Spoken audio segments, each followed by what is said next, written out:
Pessoal, bom dia, boa noite. Professor Daniel Alves de Biologia.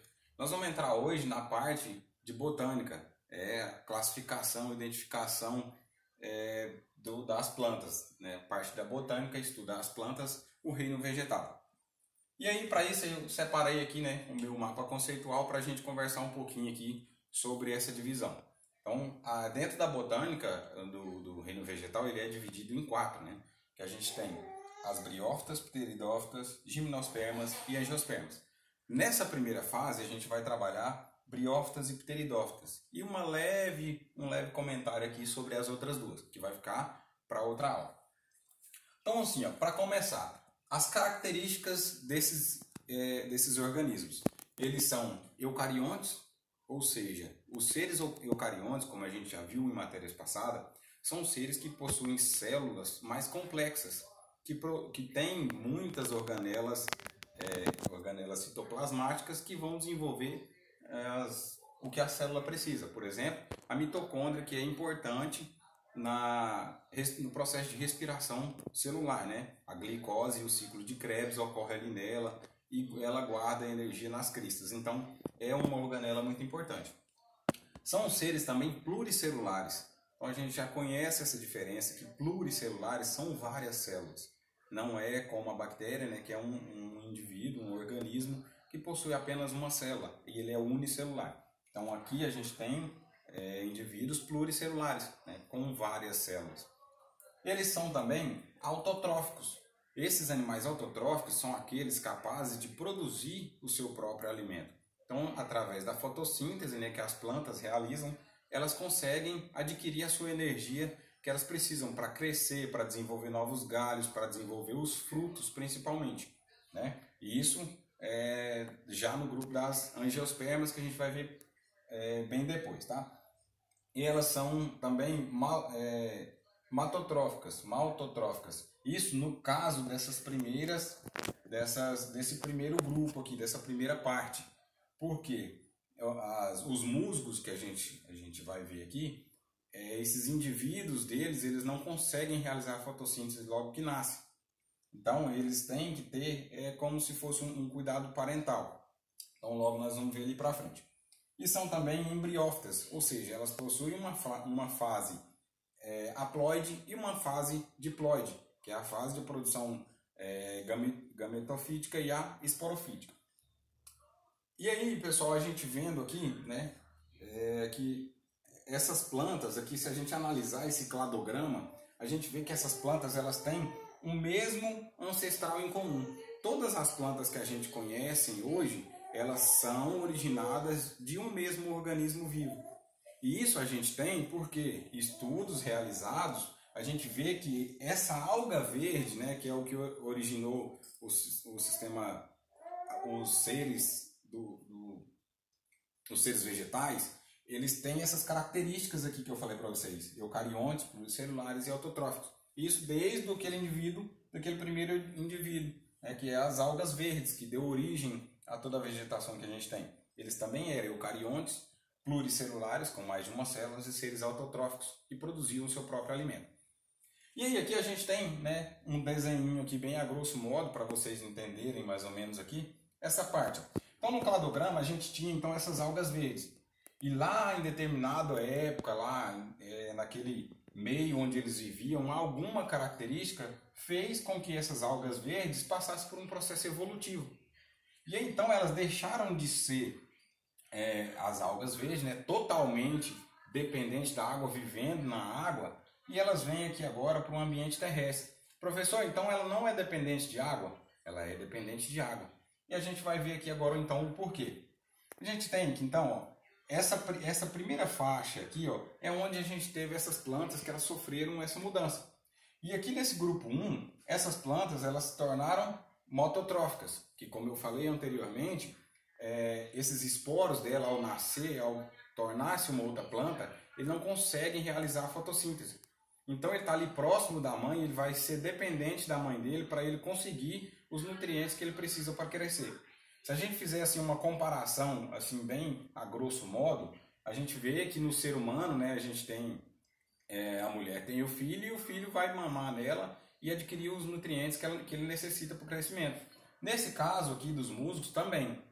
Porém, a nossa comparação que a gente tem aqui hoje é com as outras plantas. Olha lá. Então, a gente tem aqui, nós falamos que uma fase ela produz o gametófito, certo? Que é esse aqui, o gametófito. A outra parte ela vai produzir, então, o esporófito. E o mais engraçado disso é que quando o musgo produz esse esporófito, todo esporófito, depois quando ele nasce, o esporo, ele vai gerar um gametófito. E todo gametófito vai gerar um esporófito lá depois no seu período. Pessoal, então, musgo, o que é esse musgo que o professor está falando? Já viram naquelas calçadas, muros, geralmente nesses locais que tem uma umidade muito alta, a gente vê aquelas coisinhas verdes ali, aquilo lá são os musgos. E esses musgos, esse que a gente está falando aqui, aquele que a gente vê lá no muro é a fase do gametófito, que ela é a fase que é de maior continuidade nesses indivíduos. O porquê que a gente não vê a outra parte do esporófito? Porque ele é um organismo muito pequeno, a gente precisa de um aparelho de aumento, né, para a gente ver ele. Mas a maior parte dele ele é gametofítico. E aí então, ó, depois aqui desses musgos passaram por essas adaptações, aí a gente tem aqui mais uma outra mudança que eles sofreram. Lembrando aqui que esses musgos, eles não possuem sementes e eles não têm sistema vascular. Esse desenho que eu fiz aqui, pessoal, essa estrutura dele, ela não é como a estrutura que a gente conhece na planta, né? Nos vegetais que a gente conhece hoje, que são as angiospermas. As raízes, caules e as folhas. Eles têm, então, um rizoide, que é semelhante às sementes. Ele tem um caulídeo, que é essa parte estrutural dele de sustentação, que assemelha-se com o caule. E ele tem o filídeo, que é como se fosse as folhas dele, onde ele vai estar absorvendo essa luz e desenvolvendo a fotossíntese. Então, depois dos musgos, a gente tem, os musgos são as briófitas, né? E aí a gente tem as pteridófitas. As pteridófitas, pessoal, é aquelas samambaias que a gente vê. As samambaias e os xaxins. Geralmente a gente fala samambaia porque é o que mais tem na casa da mãe, na casa da avó, da tia. E aí esse processo delas aqui, ela também é dependente de água para a reprodução dela e ela tem as duas fases. A fase sexuada e a fase assexuada. Na fase assexuada, esses esporos eles vão cair, né, lá abaixo da folha. Se você pegar e você olhar assim abaixo da folha, ela vai ter umas estruturas pontilhadas amarelinhas, que são chamadas de soros. Nesses soros tem os esporófitos. Esses esporos, eles vão cair e eles vão formar novos indivíduos. Essa é a fase assexuada. Na fase sexuada, aí a gente tem uma outra estrutura que é chamada de prótalo, ou prótalo, depende da pessoa, de como eles têm o sotaque vai falar. E aí essa estrutura ela é chamada de hermafrodita, que ela tem os dois sexos, tá? E ela é dependente da água, porque ela precisa da água para o gametófito nadar e chegar até no gameta feminino e fecundar ele, e dali em diante ele continuar sendo um outro indivíduo. E aí a gente vai, então, nós vamos combinar aqui agora e vamos parar de usar esse termo hermafrodita para a planta.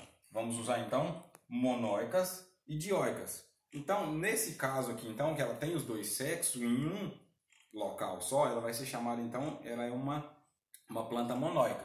Esse é o caso da samambaia e dos xaxins. E o que diferenciou ele para ele mudar das briófitas para pteridófitas? Então temos aqui, ó, que a diferença das briófitas para pteridófitas está aqui, pessoal. Ó. As pteridófitas, elas têm os vasos condutores. Lembra que eu falei que os musgos, ou seja, as briófitas, elas não têm esse sistema de condutor. Esses nutrientes dessa célula, dessa planta, ele é passado de célula a célula. E nesse caso aqui, eles têm os vasos condutores, né? Que semelhantes, né? São estruturas com funções semelhantes às nossas veias. Eles vão estar fazendo transporte desses nutrientes. Então ele tem esses vasos condutores, né? E a fase dele dominante é o esporófito, a fase das pteridófitas. E aí, passando um pouquinho aqui do nosso conteúdo, só um breve resumo. Depois disso aqui, pessoal, para surgir então a nova característica, que são as gimnospermas, que a gente vai ver mais aprofundado na outra aula, elas têm então o grão de pólen, o tubo polínico, onde esse grão de pólen vai entrar, né? E vai formar um fruto. A semente, desculpa. Então, eles são sementes. Olha lá então. O primeiro caso aqui para a gente gravar, ó. As briófitas, então, são plantas sem sistema vascular e sem semente, tá? Dependente de água. As pteridófitas, plantas também dependentes são do reino vegetal. Eles são dependentes da água, só que nas pteridófitas elas possuem os vasos condutores. E elas são plantas também sem semente, tá? Já no terceiro caso aqui que a gente tem as gimnospermas, elas são plantas com sementes, mas elas não têm fruto. O fruto é aquela parte, né, o endocarpo ali, o endocarpo e o mesocarpo que protege a semente. E aí para isso teve uma outra adaptação, né, que é a zoocoria e a alelocoria, que a gente vai ver lá mais para frente. E aí então as angiospermas, que é a maioria das plantas que a gente tem, que a gente vê hoje, que são os frutos com flores e sementes.